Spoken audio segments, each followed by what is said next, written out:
All right, guys. We're actually running a little early, so I hope everyone is still online or back online with us. But we really wanted to kick our next session off by thanking Berkeley. That was great this morning to kind of hear from him. I hope y'all enjoyed that. He is definitely a character and definitely someone who knows his stuff. So he has, as you can tell, been there and done everything. So he really knows the ins and outs of your job and, of course, of what the visitor expects. So next up this morning, we're really excited to bring y'all a really great panel of people who are near and dear to us as an association because they really help lead everything that we do. With that, I'm actually going to toss it over to one of our board members from the Cane River National Heritage Area, Rebecca Blankenbaker, who helps lead us at both a federal level and at a state level for tourism in all of Louisiana. So Rebecca, get it started. Thank you, Laura. Welcome, guys, to this second session this morning, the pandemic travel update. I want to first start off and acknowledge the incredible role that each of you as frontline hospitality workers and managers play in communicating why Louisiana is a distinctive destination and why people should visit. You know, we're known across the world as a place with incredible food, unique culture, and a joie de vivre, a joy of living that is almost impossible to communicate to visitors. And it's your job to bottle that energy up and share it with our visitors. You're that first ray of sunshine that they often encounter when they visit us. And that is a difficult job on a regular year. But in 2020, it produced so many challenges. And you all rose to those challenges and really helped us communicate why Louisiana continues to be a place to visit and a destination in and of its own. So today's goal is that you sort of get a better picture of what 2021 will look like. We still think there'll be some changes that we'll face, and we have some of the industry's leading experts here to share with us what their forecast is, what they are predicting. And we hope that you sort of get out of this how you can best convey to the visitor what they can expect from businesses, event cancellations, how you can communicate that to our visitors so that you are better informed and can help us translate why we're so wonderful to visit. So joining me on today's panel, we have Dickie Brennan from Dickie Brennan and Company, Kim Priez from New Orleans and Company, Kevin Doyle with Louis Armstrong International Airport, Ben Berthelot with Lafayette CVC, Taylor Stanley with Visit Lake Charles, and Phil Frost with Breck's Baton Rouge Zoo. I should note that Ben and Phil are here with me in person, and the rest are joining us virtually. So we are going to start. Dickie, we're going to start with you. We all know that... Good morning. Good morning. We all know that food is what makes our state so unique and what drives so many visitors to Louisiana. But 2020 has been an especially difficult year for our restaurants. How are Louisiana restaurants doing, and what can visitors expect when they come to eat? Well, we're all waiting to wake up from this nightmare. You know, a lot of it is what type of food service you operate, where you're operating, where you're located. So I'm a restaurateur. My operations predominantly are in the French Quarter in New Orleans. So, I mean, our business is off, incredibly off. And, you know, there's every hotel, anything in that part of town relies on visitors that are going to travel here, whether it's driving or flying in. It's been built up due to incredible meeting industry where people come to our convention center, come to our events, come to the hotels that have in-house type of meetings. So, you know, in that situation, restaurants are really off. A lot of them, I don't believe, will reopen. You know, it's kind of trying to hang on. Now, if you're in a neighborhood, you take like New Orleans, I think some of the neighborhood restaurants have great opportunities right now to attract some diners and at the same time do some takeout food. We're all making plenty of adjustments, to weather through this storm, and takeout is incredibly important. So, I don't want to spend a lot of time on just statistics. I think everybody realizes that, restaurants are way off business wise and certainly are not at levels that they can be successful in. And, it's a matter of trying to weather a storm because we've got to get back to being able to take care of more customers, certainly if they want to come to our restaurants. And certainly, I'm going to stop at that point, let you ask more questions, but there's certainly some things I'll comment about. Certainly. Dickie, could you maybe give us a note and tell our folks who are listening in how our restaurants are accommodating some of the restrictions in our cities, and how are they addressing safety protocols within the restaurants? So, we keep going up and down, which, is not a good situation. It's very confusing to the customers. I mean, I get questions all the time. Are y'all open? Or, right now we went back to a modified, which puts us at 25% occupancy. So, for a restaurant to have the opportunity to use 25% of their tables, it's not really encouraging for someone thinking about going out to a restaurant. And at the same time, it's, when we're in that stage, we're beyond life support. But I'll say this, what we've had enough time and we have great statistics. Restaurants, I think way back, the perception was they're going to be hotbeds. That has not proven to be accurate at all. And certainly after the last two major holidays, Thanksgiving and Christmas, and it really started a couple of weeks prior to Thanksgiving, and it was national media and just, corporations, everybody saying, do not do your typical holiday gatherings where you get all your family together, certainly if it's a large group, and gather together. And I really thought with all that information about not gathering, we typically have, 12, 8, could be 20 people, coming to have Thanksgiving brunch with us in the restaurants. And I thought we'd see a lot of cancellations. We had some, but not like I thought we would. But as we moved forward from Thanksgiving, less people were coming to the restaurant. And I think it's because of hearing all this about not gathering.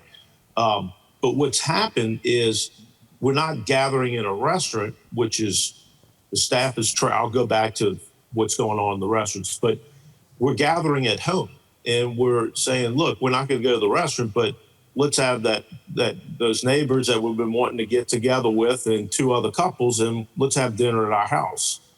That's where people are, at a high risk, and the numbers are showing it, where people are really becoming contagious, catching the virus.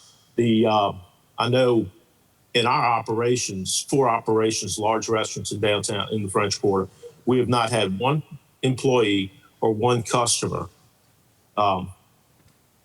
be contagious due to being in the restaurant. That's an incredible statistic. We've had some staff members that got sick because they went out drinking or they went to a party on a Friday night.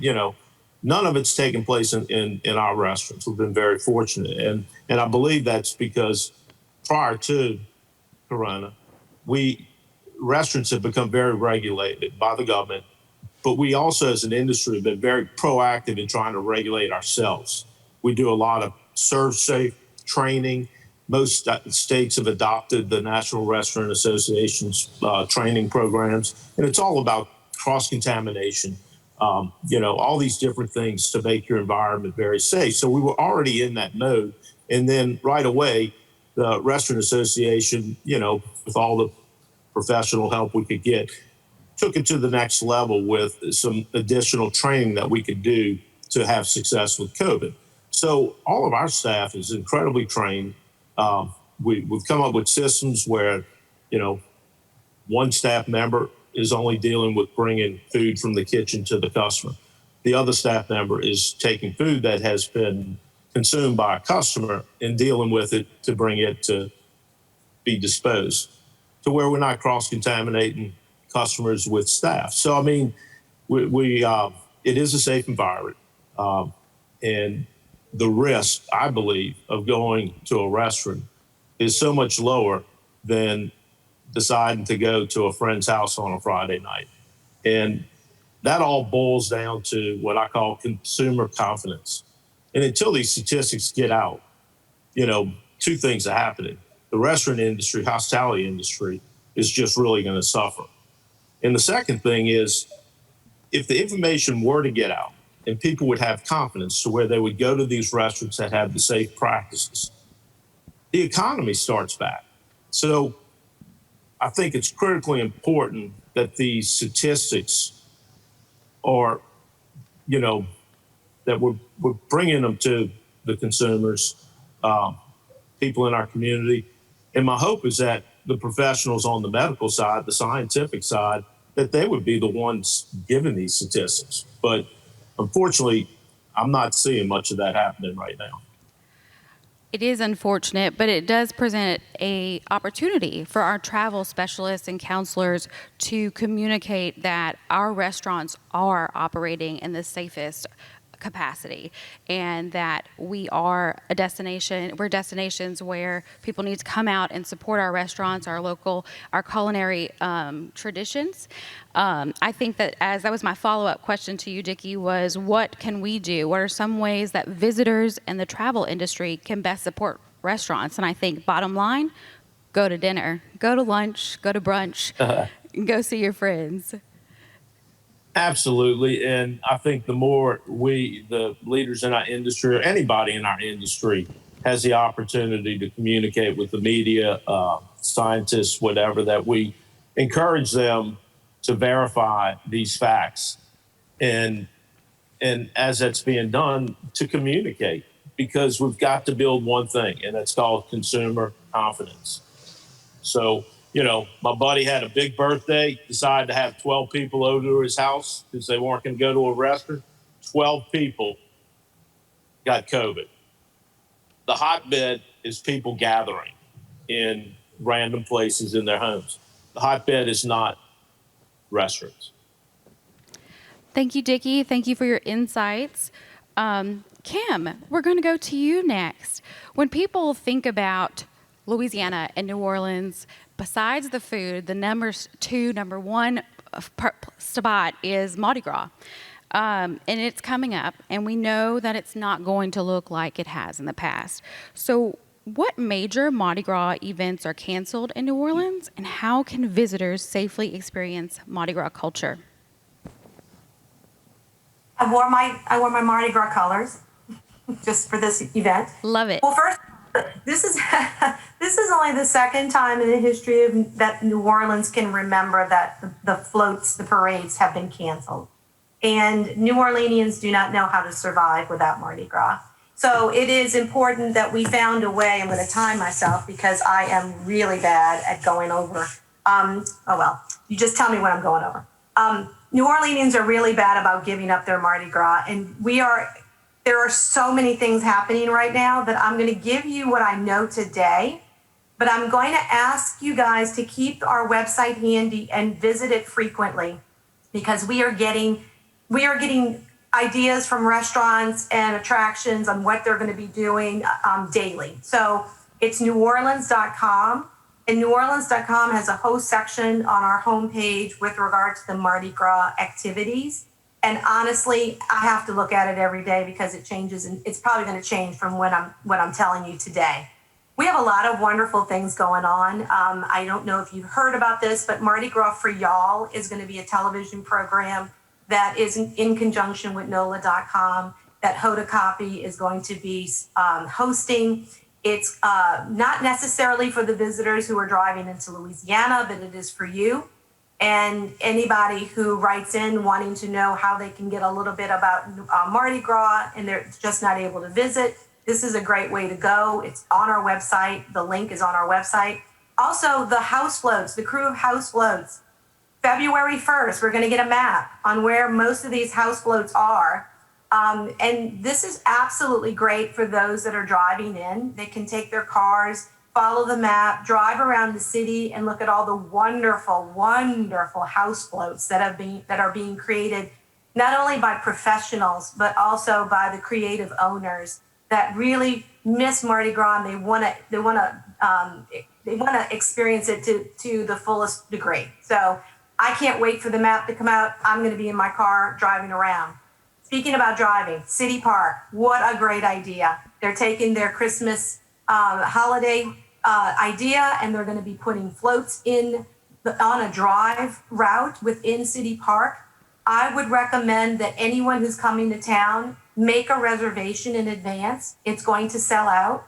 So for those that are just showing up on your doorstep asking what to do, it may be too late for them to go into City Park to see the floats, but it's worth the try for them to go ahead and try to make a reservation. It's going to be so cool. And I'm very excited about this, and I'm so happy that they came up with that idea. The Sazerac House. This is one of many of our establishments. The Sazerac House is going to do a number of activities that are going to be virtually in person and virtually. They're going to have mask making. They're going to have the history of Mardi Gras and Carnival, and it's definitely worth a visit to their website. Mardi Gras World. Oh my gosh, there you go. The floats are sitting there. People can go visit. They can stay safe and socially distanced and wear their mask and take wonderful pictures of the floats that are there. Take pictures in costume. All kind of wonderful ways to celebrate Mardi Gras World. Jam Nola. Jam Nola is an art installation that is all the rave. If you haven't visited Jam Nola personally, when you come to New Orleans, you really should. It is exceptional. And they're implementing Mardi Gras features within their art installation for people to celebrate Mardi Gras as well. And then, of course, we have many restaurants that are doing all kind of fun things. And some restaurants are having their staff wear costumes when they serve you, and are bringing in float props. So I will keep you posted via our website, and give that website to those traveling to New Orleans. They can look at it daily when they are touring around, and it'll have the most up-to-date information on all the things that we know of. There's also a couple of other things. Don't forget king cakes. If people cannot come, they can order their king cakes and have them shipped. But when they're here, they can pick up a handful of king cakes and bring them back to their family. Lots of restaurants are offering king cakes. So there's a link on our website for those king cake offers from restaurants that normally would not do king cakes but have decided to do king cakes, because that's one thing that is international and universal that New Orleans can share is our king cakes. And then last but not least, and I'm sure I'm missing a whole bunch of different things, but we're offering a raffle. It's called Mardi Gras in a Box. If they visit the website, they can sign up for a chance to win Mardi Gras in a Box. So we're going to basically pull a box together of all things wonderful Mardi Gras, including the king cake and masks and beads and music and everything else. And we're going to ship that out to the winner. So mention that to them. That's a little way that they can interact with us. And then we also have lots of fun things. We have a Zapp's potato chip campaign going on where they can enter to win prizes on Zapp's. But I'm going to go ahead and stop so you guys can ask any questions you have, because the Mardi Gras theme is so important to it's part of our lifeline, and we cannot not have Mardi Gras. So I know more ideas are going to pop up, and it's going to be just as much fun, but we can stay safe and we can enjoy this like we should this year, so that we all can be together next year on the streets together. Well said, Kim. I am constantly blown away by the creativity that we have sort of come up with here in Louisiana, but I think Mardi Gras 2021 takes the cake on creative pivots. So birthplace of jazz, but also the birthplace of phenomenal creative pivots in celebrating cultural traditions. We're not going to leave the Mardi Gras topic, though. I'm going to toss it over to Ben and ask if there's any changes to Cajun Country or anything special that Cajun Country is celebrating Mardi Gras. Sure, and good morning. First, kudos to New Orleans and Company and Kim for all those great ideas that they're rolling out, and I wrote several down. I'll never miss an opportunity to steal a good idea, so we certainly appreciate that. But great things happening in New Orleans.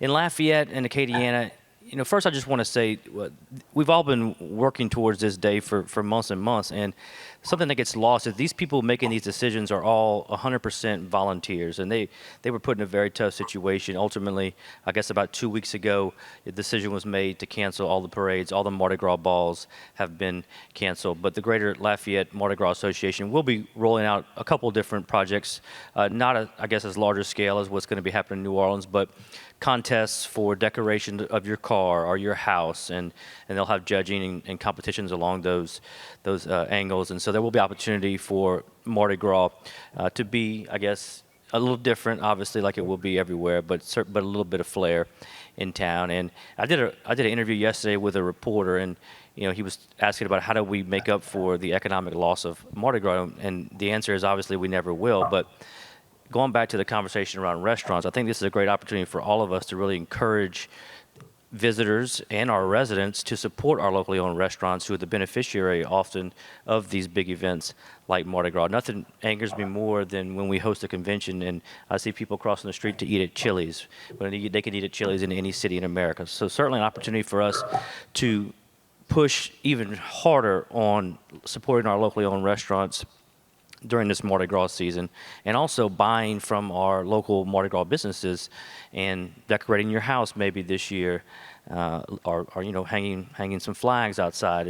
And lastly, local retailers, maybe a great opportunity to purchase an extra king cake this year and ship it to your family and friends. So a lot of different things happen. I do believe there will be pretty much everything is canceled. The only thing still in limbo right now is in the rural parts and the Career de Mardi Gras, which is certainly a wonderful experience. There may be one or two runs that are going to happen because they are outside and socially distanced. But lastly, let me just say we're also going to be participating in the Mardi Gras Y'all on a smaller scale than New Orleans, and they've already filmed in Lafayette or Vermilionville, and they'll be featuring the Career de Mardi Gras as well. So for any visitors who are not traveling within the state during that time, that's going to be a great opportunity to really showcase our Mardi Gras celebration and get them excited for years to come. And Ben, if our travel specialists want to stay up to date with the changes, because we know that it is changing on a daily basis, where can they go in Cajun Country? Which website can they go to further? For us, LafayetteTravel.com, I think our team is doing a pretty good job keeping up to date with what's actually happening. So certainly would encourage them to visit our website. Thank you. Taylor, I'm going to toss it over to you because Southwest Louisiana also has a Mardi Gras tradition, and I think I saw something on Facebook yesterday about a float decorating contest. Do you have anything to share with us from Southwest Louisiana?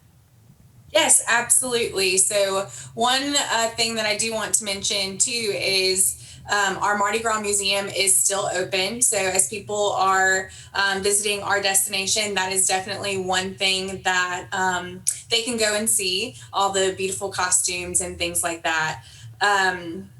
What you saw on Facebook was our shoebox float contest. So this is something that we normally do in our office, but with rules and restrictions and hurricane damage, we are doing it virtually this year. So people can decorate shoeboxes like Mardi Gras floats and submit their pictures, and then we'll have the voting by likes and things like that. And then there'll be, 3 winners and they'll get prizes. Another way that they can also participate in our Mardi Gras activities is we are having another contest online as well, where they can win a box full of, Mardi Gras themed items. So, we're still trying to have the spirit of Mardi Gras for sure and share that as far as we can. Thank you. And visitors can stay connected, or travel specialists can stay connected with what's happening on your website. Can you give it to us? Yeah, absolutely. It's visitlakecharles.org. Thank you. Really, I think that just to wrap up the Mardi Gras question, Kim and her team in New Orleans Company, Ben and Taylor, all around the state, we are celebrating Mardi Gras. It just looks different. For travel specialists, we just encourage you to visit your regional CVB or tourist Tourist Bureau's websites to stay up to date for all of the creative ways that visitors can participate. Kevin, I'm going to go to you next because many of our visitors come to Louisiana and they come through your neck of the woods, your destination, the Louis Armstrong Airport. And first, let me say congratulations on the beautiful new terminal. I had the pleasure to fly out right before the pandemic hit, and it is incomparable and gorgeous. So, congratulations. But can you give us a status update? I mean, 2020 has been particularly devastating to air travel. What is the status of your airport as well as travel in general, air travel in general? Well, let me and thank you for the compliment and recognizing the beauty and really functionality of our new facility. But let me make a personal point first, going back to Dickie's comments regarding restaurants and supporting them. I did want to state my wife and I, in our own small way, do what we can to safely support restaurants in the city. In fact, we were in a restaurant Monday night. Maybe I tip a little better than I did before because you recognize that poor person waiting your table has not seen the type traffic they saw before. So I tip a little bit more generously. And also in situations where you wouldn't tip before, say if you're running somewhere for a quick pickup of a takeout order or something like that, I'm tipping pretty generously there too. Just trying to do what we can in our small way to personally support those businesses that were devastated by the impact of COVID. The airport, of course, it was quite public. The hit we took in traffic through our facility. We finished last year at 60% down, and that really belies what actually happened through the year because we had two banner months included in that 60% down, that being January and February, which were significantly up from those 2 months in the prior year. So you take those out and take a look at really happened. In April, the first full month of COVID, the impact was about 96% down in traffic in the month of April versus April the year before. And that progressed slowly through the year. But by December, we were still tracking 65% down December this year versus December of last year. So the 60% is a decent number to see, but it really belies what went on through the year. So we were hit pretty hard by COVID, as were airports around the country. We're tracking just as airports around the country have been tracking. And right now, as far as domestic flights from our facility, still operating, all carriers are still operating. We're probably a little less than 50% of the daily average flights that we averaged last year. At this time. And as far as international flights, there's no international service at this time, but there's positive indications from all of those carriers that international flights will slowly start coming back as travel restrictions are lifted and traffic slowly begins to come back. When COVID hit, of course, we were about 6 months into operating in our new terminal. And just quickly on it, it features 35 gates, 3 concourses, 2 new parking garages, which went a long way in resolving parking capacity issues we had previously, consolidated checkpoint, a splendid new concessions program that really picks up the city of New Orleans and really lays it out throughout our facility. When you land here and walk through the facility, you know where you are. But COVID comes along, kills our traffic. And so we had to shift gears, go into the mode of trying to do things first to regain the confidence of the traveling public that they could safely use our facilities. So we launched a program called MSY Travel Ready, which was really a strategic and comprehensive plan that outlines a number of precautions and actions that we, as well as our partners, are taking to ensure the traveling public a safe and healthy journey through our facility. So it's kind of a coordinated effort with airlines, concessionaires, and others in our facility to adapt our facilities to based on CDC and other health expert recommendations. So there was a lot going on in that regard. As far as the airport specifically, we are promoting physical distancing with increased signage throughout the facility. We have capacity limits on elevators. You'll see floor markers throughout the facility wherever there's a point that folks queue to help ensure 6-foot separation.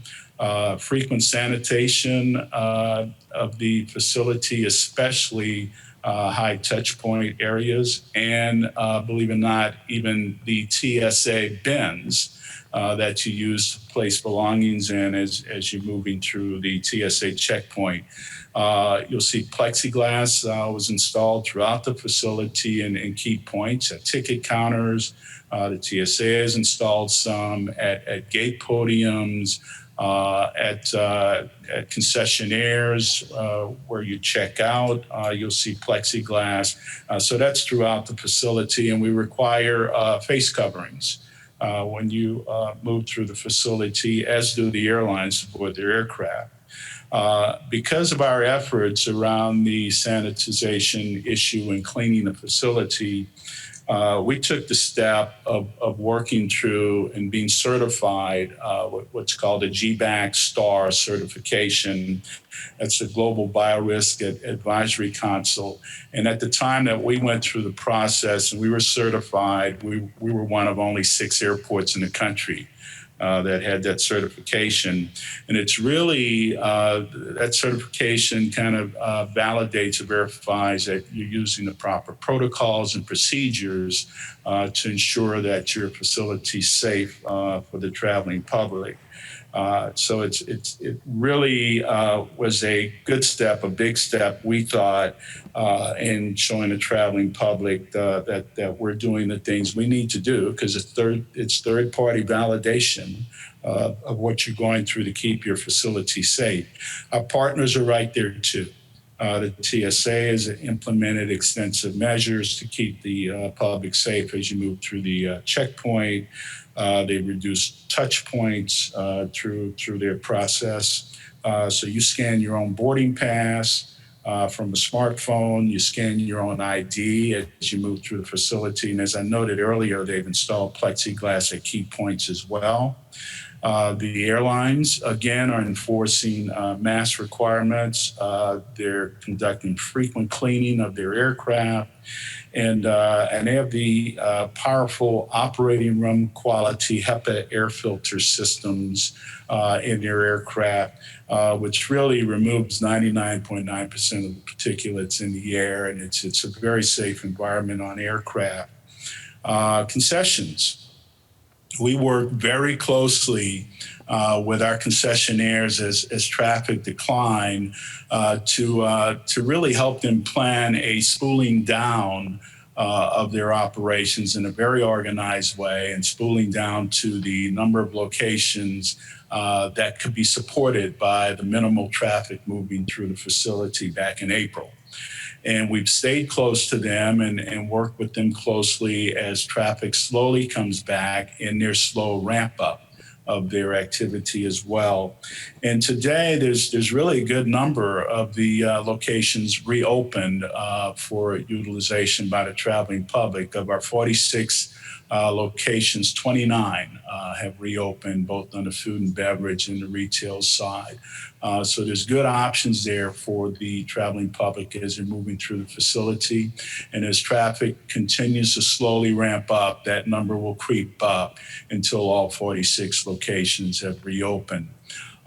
Transportation. There's still a variety of modes of transportation for folks arriving at the facility. Uber, Lyft, taxis, public bus services are all functioning and all have implemented safety measures. For departing passengers, a little selfish in this recommendation, but I recommend our parking facilities. There's a lot of close-in, convenient parking options at the airport now, and I would strongly suggest that you make use of the facilities. You can travel here in your own vehicle and utilize our facilities.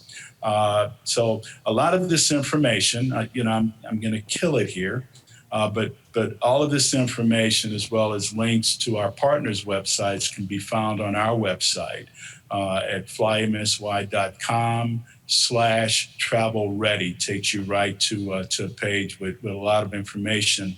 And let me make a shameless plug here. The airport was nominated or selected by USA Today amongst only 13 airports in the country to compete for the USA Today Reader's Choice Award. And where it's the top 10 airports are recognized at the end of the day. And the top one, of course, is the Reader's Choice. Now, the achievement was being named one of the 13 airports selected by their panel of experts to compete. But we would like to finish first in the vote. So it's a voting process now, and it's the Reader's Choice. So it's you guys. It's the public voting. The public can vote. You can vote once every day until February the 1st to help MSY get to the point of being first. We're second right now in the polling. It's been ongoing for a couple of weeks, so we're tracking pretty well.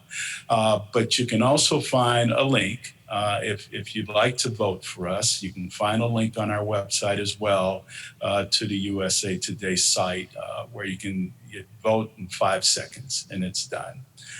So with that shameless plug done, I'll turn it back over. Thank you, Kevin. There's no shame in wanting to make New Orleans Airport #1. I am going to speak on behalf of LTA, but we will share that link with all of today's participants in the session because we want to help you achieve #1 spot.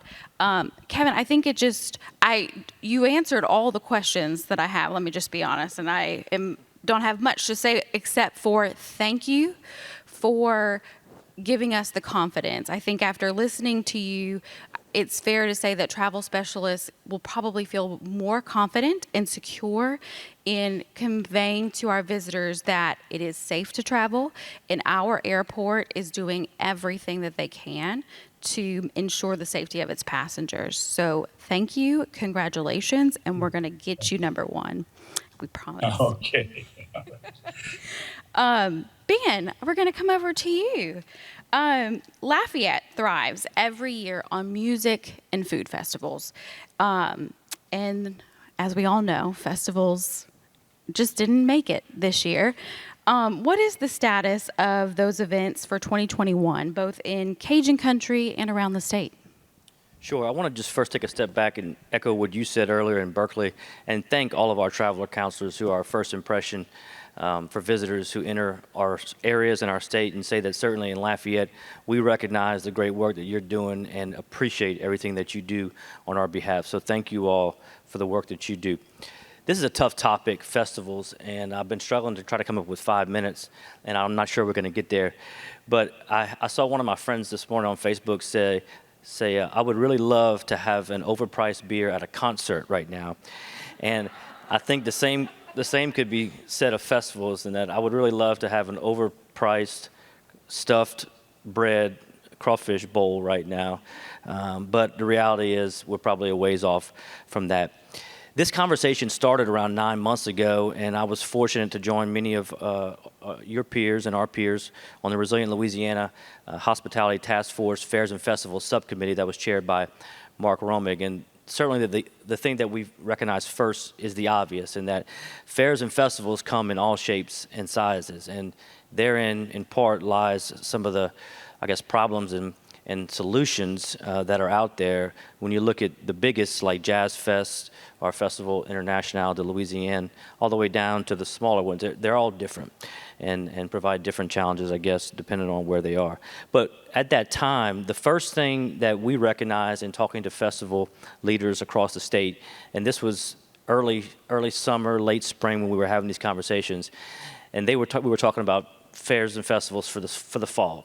And they said, we have to know by July 1st at the latest whether or not we're going to be able to have a fair and festival.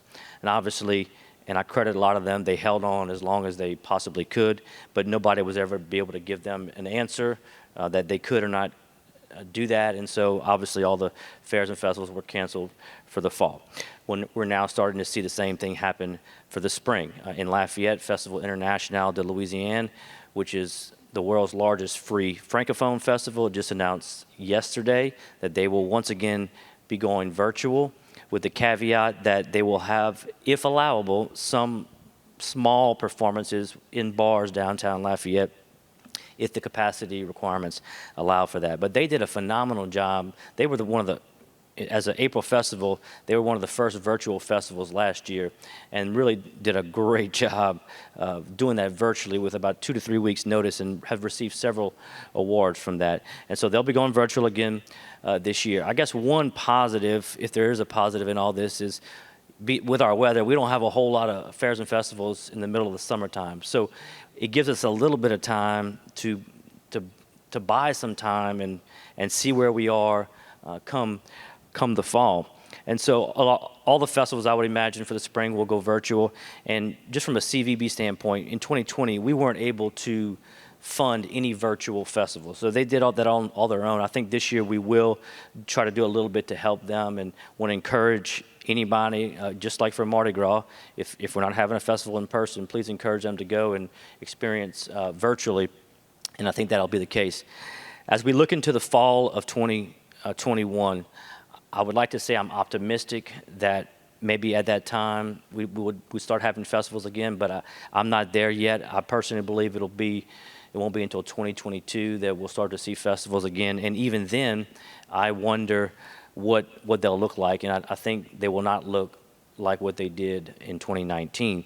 But if there is hope, we're a very entrepreneurial state, and I think because of the number of festivals we have and because of the creativity of our people and our entrepreneurial spirit, if anybody can figure it out, I think we can figure it out here in Louisiana. Ultimately, I do believe it's going to take one festival to say, look, we're going to do this. And I think everybody is sort of sitting around waiting for that first shoe to drop or ball to drop or whatever the analogy is, and do something, and then I think others will fall in line. Until then, a lot of different opportunities are being explored. I know Festival International, before they announced they would go virtual, they looked at so many different scenarios of moving into a field and putting together pods of 10 different people, family members, to where they could have just have something. But ultimately, it's got to make sense from a financial standpoint, and that's been the biggest problem. So similar to Mardi Gras, I guess support virtual while you can, and we'll certainly continue to advocate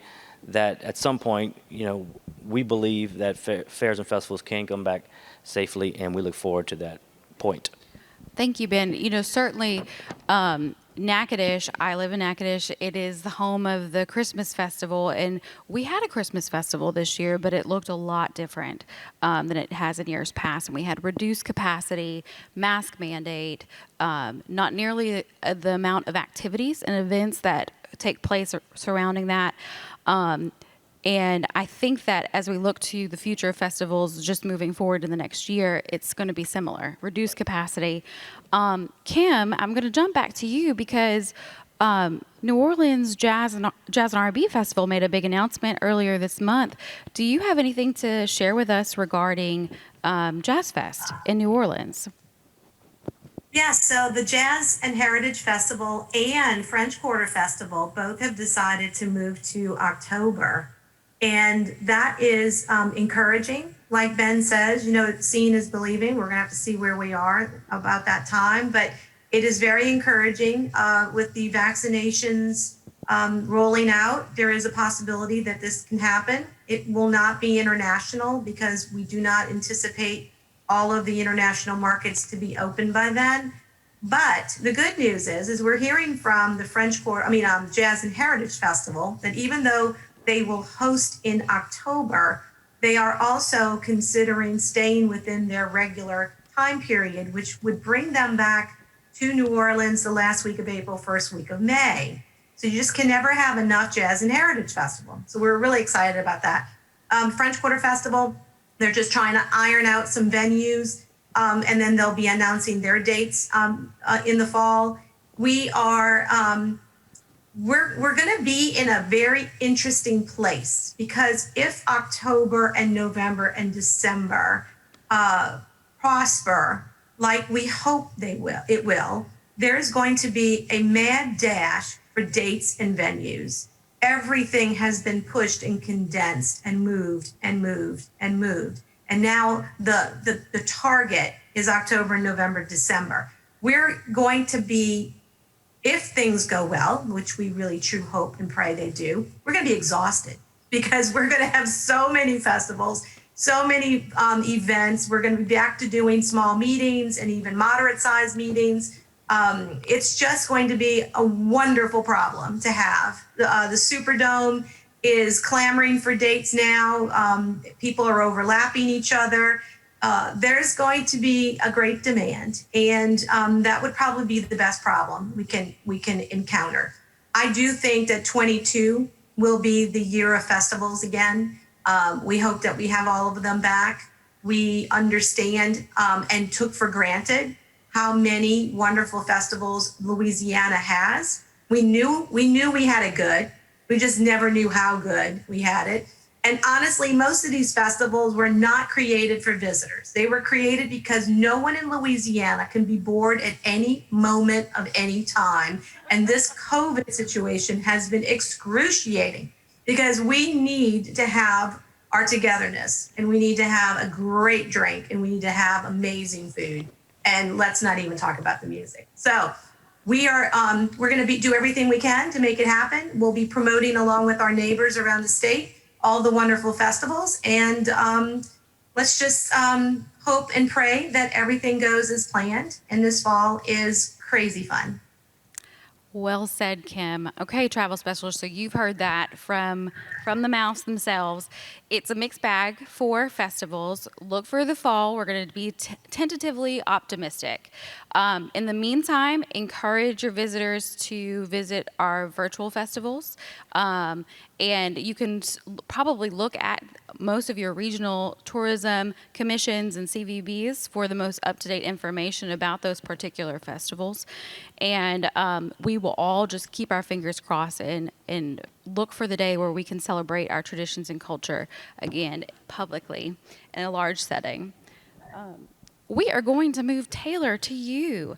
As a fellow resident of Western Louisiana, I know the effect that Hurricane Laura and Delta dealt Western Louisiana, particularly Southwest Louisiana this year. And I think it goes without saying that we are all incredibly impressed and inspired by the resiliency of the residents of Southwest Louisiana, but also the businesses.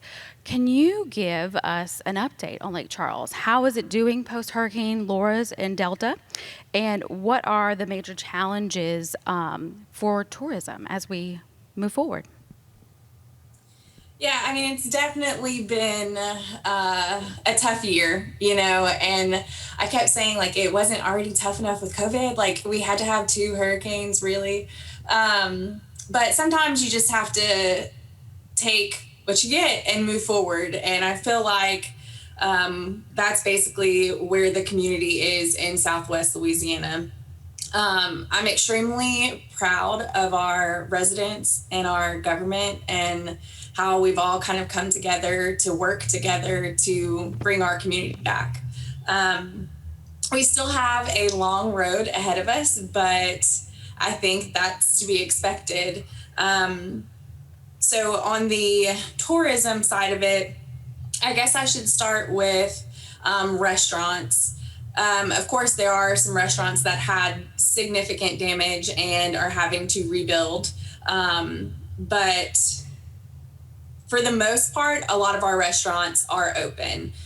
We keep an updated list of the restaurants that are open and their hours of operation on our website, which is visit lakecharles.org/rebuild SWLA. And that was really created at first for our residents, because people had come back and, they're working on their houses and businesses all day, and they, were looking or trying to figure out what was open. So we kind of made that resource initially for, our residents, and now we use that for visitors passing through as well.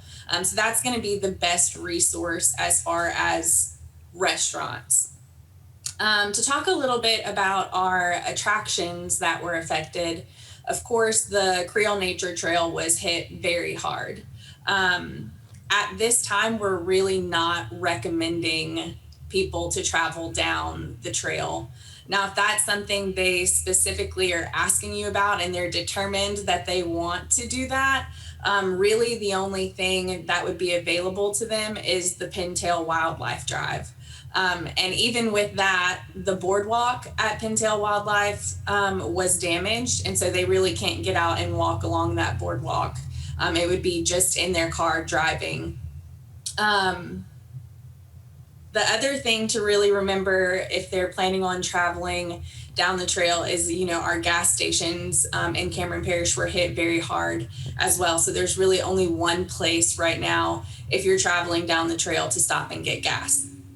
So I should also mention that the visitor center by Pintail Wildlife Drive is closed. So there's nowhere to stop and use the restroom. And those are just things that visitors should be aware of before they decide to go out there. Specifically on the east side of the Creole Nature Trail, it's extremely difficult to get to Rutherford. So you could get there, but part of the road has been washed out. So they would literally have to park their car and walk the rest of the way. And again, that's why we're really not recommending going down that path right now. On the west side, Pavito Bird Sanctuary is open, and you can get down there and you can park. It just doesn't really look the same because a lot of the trees were damaged. And, those beautiful images that we're used to seeing isn't what they're going to experience. So we just really want to make sure that they're aware of that. But on the west side, Brown's is open, so they could, stop there and get some boudin. But a lot of the recreation areas along the west side are blocked off and they would not be able to enter. So that kind of covers the Creole Nature Trail. Some other attractions that were damaged would be the Brimstone Railroad Depot. They had to demolish that building. Fortunately, they were able to save some of the exhibits, and they will be moving that into some of the other houses that were able to be saved. So right now it's closed and they do not have a firm reopen date, but they will be reopening in the future. Another thing to mention is the Children's Museum downtown is temporarily closed as well. I don't know if any of you had seen an announcement about our lakefront development. We have Crying Eagle and Port Wonder that were, estimated to be opened in the fall of 2021. Of course, with the high cost of building materials right now, that has been delayed. So we're really thinking that that's going to be 2022, but we're excited to know that those projects will still be moving forward. And I mentioned those specifically because the Children's Museum downtown was damaged, which is why they're temporarily closed, and they may hold off until they move into Port Wonder, which is going to be on the lakefront. So we kind of don't know where they're at right now. But, if you're looking for kid-friendly activities, the Children's Museum would not be something you want to recommend at this time. I think that kind of gives a good overview of where we're at. But of course, Rebecca, if you have specific questions, I'm happy to touch on anything else. Certainly. Thank you, Taylor. I think travel specials, I think to round that up, there are some significant logistical challenges for visitors if they go to Southwest Louisiana and they visit Lake Charles. But that doesn't mean don't go visit. Visit. There are a ton of restaurants and shops to visit and to eat and support the local community. That's very important. Recovery is slow. We're not new to this. We are old hats at this, and it's important for all of us across the state to support the recovery of Southwest Louisiana. Taylor, is there anything else that, any way that visitors in the travel industry, us as professionals in particular, can help best support the recovery of Southwest Louisiana? You know, there's a lot of programs through, United Way and the Community Foundation, which is what we were really, pushing for at first to be able to help people. But honestly, check on your friends. It's mentally tough some days. I would say that's a great way to be supportive. We are really privileged to have some really strong relationships across the state, and it's been so nice, even for myself, only having been in this industry, for 4.5 years, you have the friends and colleagues that you've made along the way reaching out to you, and it just makes you feel like, people care. Because I feel like at first our area and our residents felt like they were kind of forgotten in the crazy news cycle. But we've done a good job to make sure that coverage is there. Another thing is, come visit. You can definitely come and, like Rebecca said, eat in our restaurants, and go to the attractions that are open. And I'm happy to go grab a cup of coffee with any of you if that's what you would like to do. So I think I should also mention too that our visitor center was damaged. And we've been working out of Creole Nature Trail Adventure Point for the time being. So that's going to be the place where if visitors need to stop to get information, it would be in our Sulphur office. But we are anticipating being back in our Lake Charles building at the end of February. But again, that's very fluid with contractors and contract work and materials. So hopefully, keep your fingers crossed for us. We definitely want to get back to some sense of normalcy. But yeah, definitely, take a trip to Lake Charles if y'all can, Southwest Louisiana.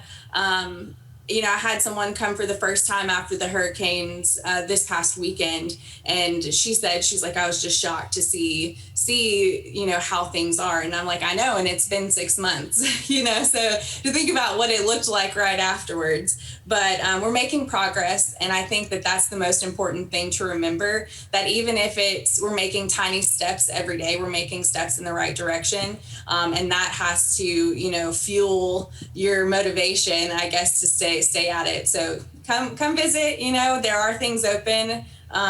Maybe not your favorite place right now, but you can try something new. Thank you, Taylor. And really, on behalf of all of the travel industry, we're just so impressed by the work that you and your colleagues do. There's a saying, and I think Elsa said it in Frozen 2, you just do the next right thing. And you guys embody that, and we're just proud to know you, and we will continue to support you. So thank you. Thank you. Phil, last but certainly not least, zoos, museums, plantations, historic houses, swamp tours, and all the other attractions have been hard hit in a year without the normal steady stream of visitors. How are our attractions throughout the state doing, and what do visitors need to do before planning a trip? Well, I think one of the things that we have all learned is that we've been very resilient, but also we have to be flexible. And that's why the motto where I am is, blessed are they who are flexible, for they shall not be bent out of shape. And so as a result, we really have to look at what we're doing and try to figure out how can we make it better. We in Louisiana are so well known for our great hospitality and our ability to meet the needs of our visitors who are coming into our state. So how do we do that when we have a lot of things that maybe not working in our favor? And with our attractions throughout the state, there's such a variety. You have attractions that are publicly owned, privately owned. Some that are more dependent on out-of-state visitors, some are less dependent, some are more dependent on local visitors. Some are indoor, some are outdoor. And so all of those things provide challenges, but what I have seen is that the attractions in the state have really met those challenges. So if they're indoor, yes, they're dealing with capacity issues that mean they have fewer guests coming in, but I think the key that I have found in talking with plantation owners, zoo facilities, museums, is that they really have taken at heart the CDC guidelines to keep our guests safe.